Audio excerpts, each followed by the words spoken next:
देखिए बच्चों, इधर ध्यान दो। मैं प्राथमिक विद्यालय श्री कृष्ण में ARP साधु सिंह।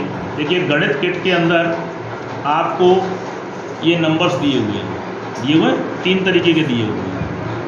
एक बड़ा है, ये उससे छोटा है, और ये सबसे छोटा है। तो देखो, इस पर तो 1 अंक है, 1 अंक है ना।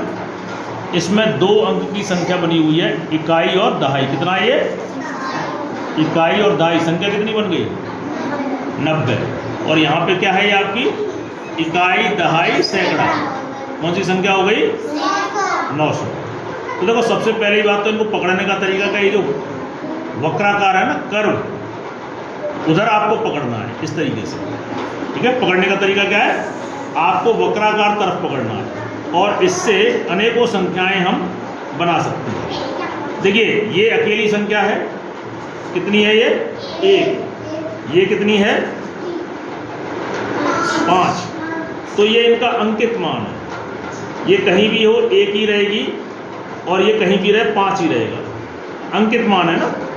लेकिन अगर इनसे मैं इस तरह की कोई संख्या बना दूं, तो कितनी हो गई ये? 15 हो गई ना। तो ये इनका मान बदल गया। और मैं अगर ऐसे बना दूं तो ये क्या बन गया? 51, है ना। तो ये क्या, इनका स्थान बदलने से इनके मान भी बदल गए। अलग अलग रखता हूं तो ये 5 है, ये क्या है? 1 है। लेकिन 1 को इकाई पे रखता हूं तो संख्या कौन सी बन रही है? 51। और इस 1 को मैं बदल देता हूं, और इधर मैं इसका स्थान बदलता, 1 को मैं दहाई पे ले आता हूं, तो ये क्या बन रहा है? 15। इस तरीके से जो इनकी अंकित वैल्यू है, अंकित मान है, अगर उनका स्थान बदल दिया जाए तो संख्या बदल जाती है। ये बात समझ में आ गई? अब देखिए, यहाँ पर जैसे मैं एक संख्या बना रहा हूँ आपका, देखो ये क्या है? 2। और ये क्या है? 30। ठीक है, कितनी संख्या बन गई? 32। इकाई और दहाई कितनी बन गई? 32। और अगर मैं इसे और जोड़ लूं, अब ये संख्या कितनी बन गई बताओ?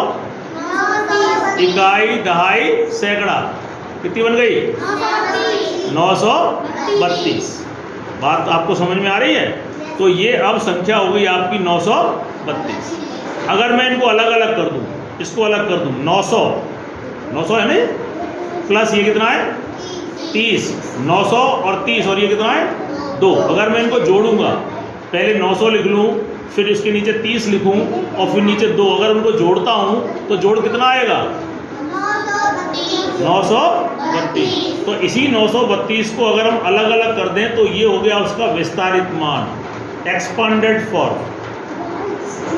एक्सटेंडेड, विस्तारित का मतलब उसको विस्तार करके, और उनको सबको जोड़ के इस तरीके से लिखेंगे तो ये आपकी 3 अंकीय संख्या बन जाएगी। तो इन कार्ड से आप जो है अलग अलग संख्याएं बना सकते हैं।